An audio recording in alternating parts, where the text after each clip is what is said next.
Excuse me. I don't know what the heck I'm doing. And I'm definitely not going on live myself. But I am live, but you won't see me.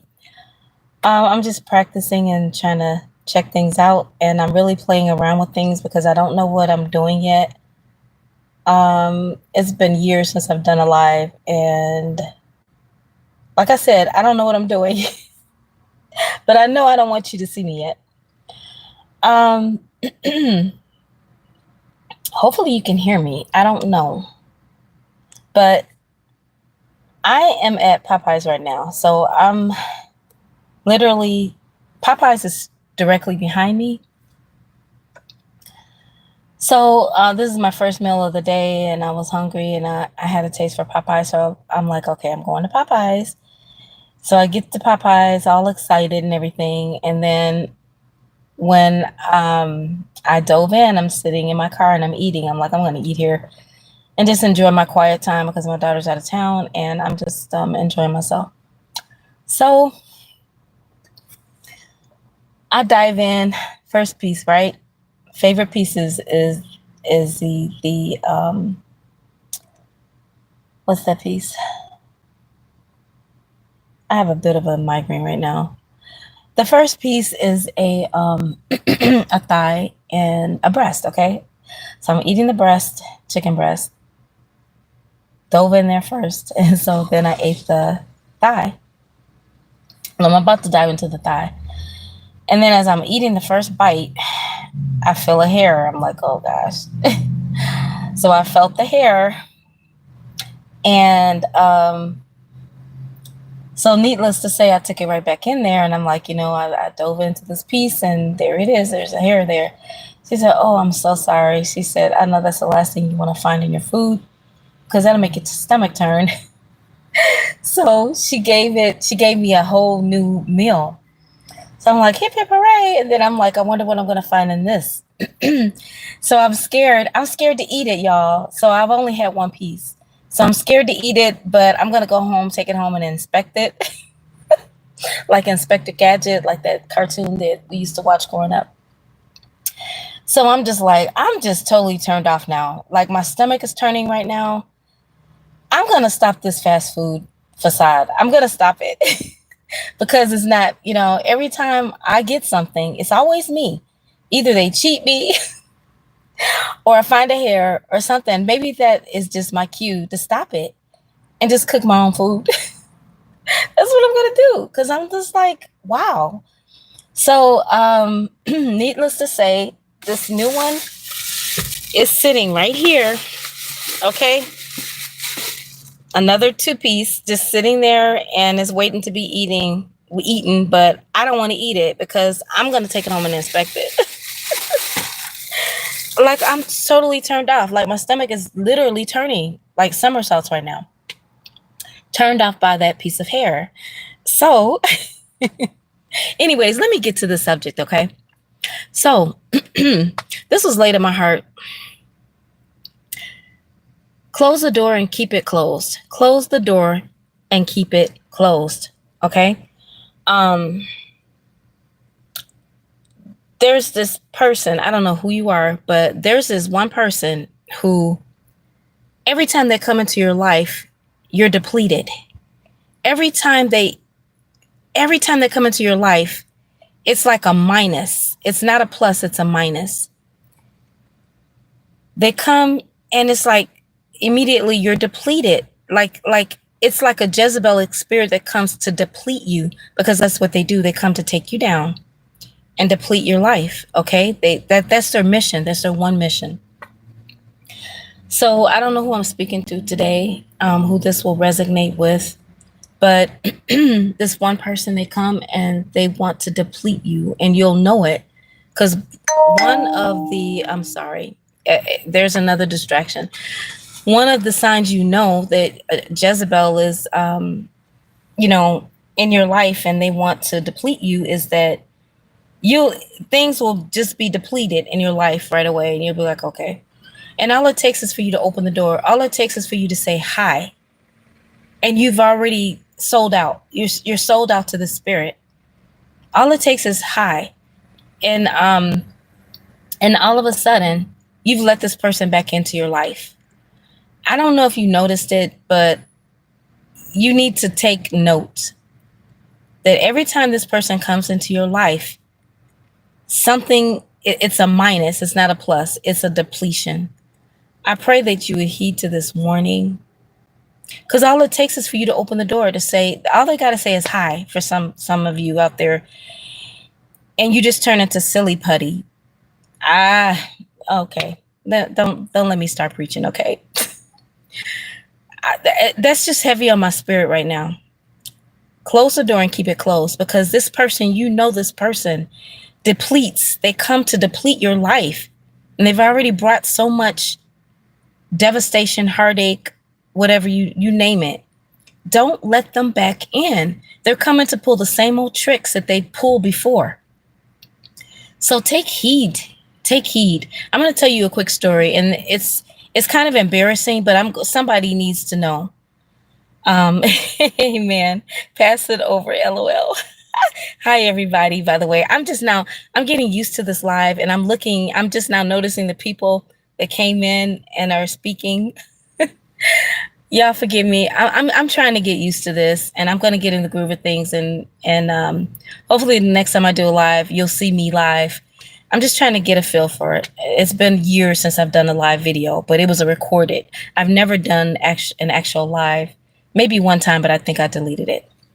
But I'm going to give you a perfect example, and I've never shared this, and I've wanted to share this so bad, and it's been in my spirit several times. So 2020, I think it was the fall of 2022. No, excuse me. It was the fall of 2000. And hi, by the way, everybody who's saying hi, hello. It was the fall of 2022, right? So my daughter was out of town, and we were picking her up from the airport. Okay. And I had this friend. She's a perfect example. Like, she was straddling the fence. Like, one foot was in the world, the other foot, but we were just like the best of friends. And I just, sometimes don't be so desperate for a friend because they may not be the best friend or God sent, I always felt like she might be sent, but she had some things going on in her life, right? So, excuse me. So, to make a long story short, we went to church because I was inviting her to my church, and she started going, and she ended up joining. I'm no longer there. I mean, I'm still a member there, but I visit every now and then. But I asked her to go with me to the airport to Tennessee, because I'm only like, an hour and 40 minutes away from Nashville, Tennessee. And I needed to pick my daughter up because she was in the UK for like 2 weeks with her classmates. And so I didn't want to go by myself, and it wasn't that I was afraid, because I'm not that fearful type of person. I'll drive to Nashville right now with no problems, no fear. But that day I just wanted someone to ride with me, keep me company, make sure I didn't fall asleep. And so she decided to go with me, and this was after we had just gotten out of church.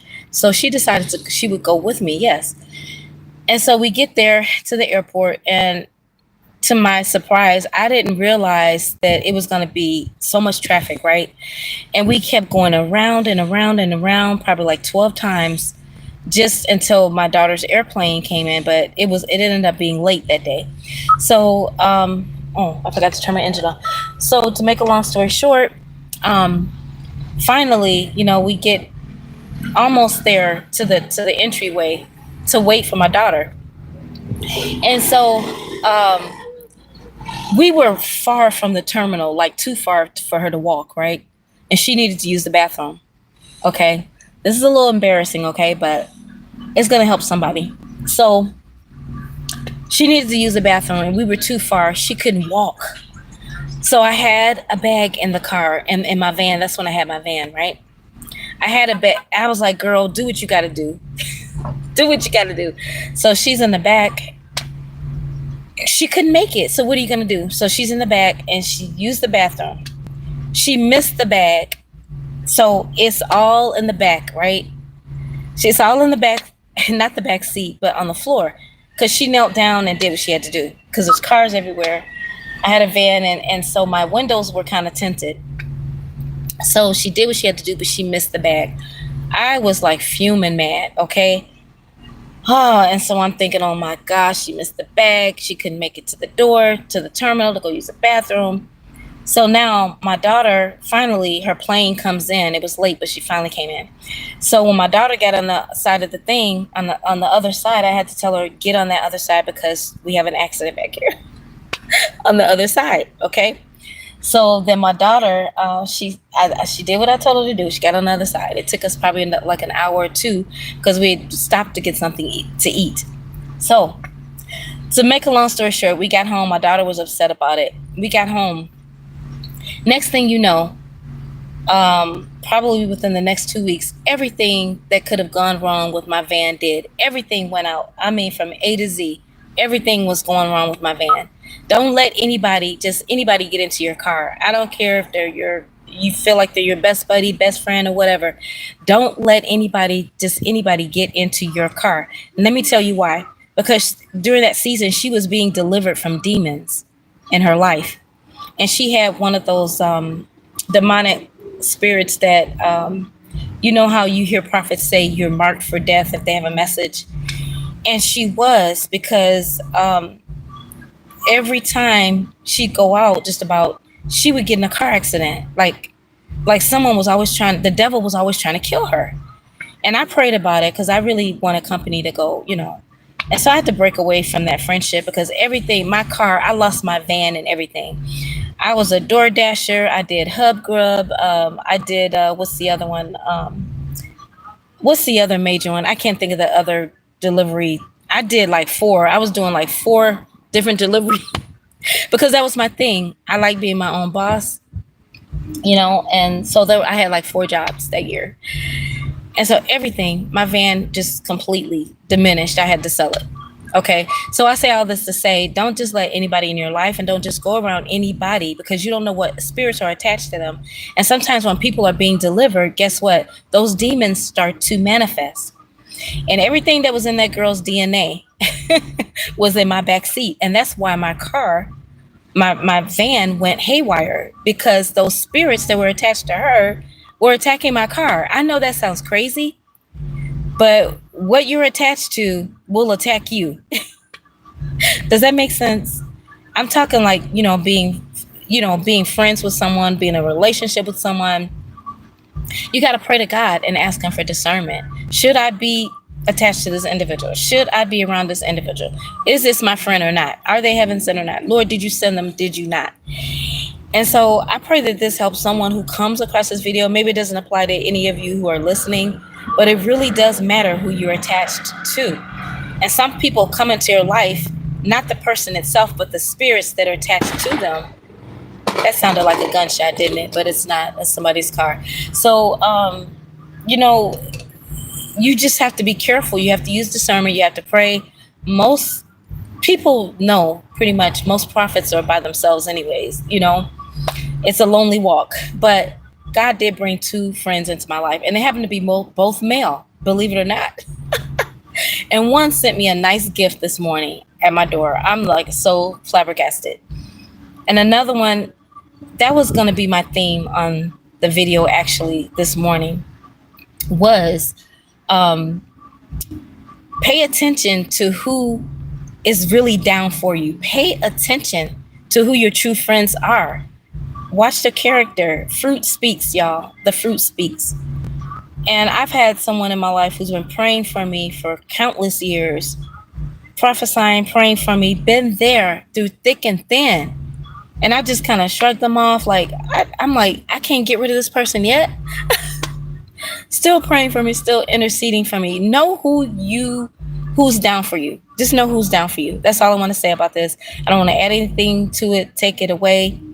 But getting back to the friend, I broke it off with her because she wasn't really a true friend.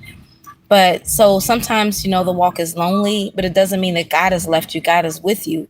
And in due season, God will replace friendships, whatever, relationships, friendships, But I know you're hearing all kinds of noise, and excuse the background noise. I'm still sitting at Popeyes and I'm about to head off. But I just wanted to say that, just be careful, because there's a devil, a real devil, who wants to steal, kill, and destroy, and they want to destroy your destiny as well. But just watch who's really down for you. Pay attention, because sometimes your eyes can be closed, and that people have been there all along, and they're the real true ones. The true friends that God has brought into your life. Just pay attention to who's around you, because sometimes we can shun people, or dismiss people that are really planted there to be a blessing to you in your life. Does that make sense? So I'm not gonna babble on anymore. I just pray that bless someone, whether it bless you all who are live here. And thank you for rocking with me. Thank you for listening and tuning in. I know that was way harsh, wasn't it? That word, but it is true. Things like this do go on. So be careful who even you let into your car, because they can take you down. Those spirits can take you down, like they took my van down. But anyways, I'm gonna go, and stay tuned for the next video. God bless you all. I love you all. Thank you so much for tuning in and listening, and following my channel. God bless you. Shalom. Now I gotta figure out how to stop this video live.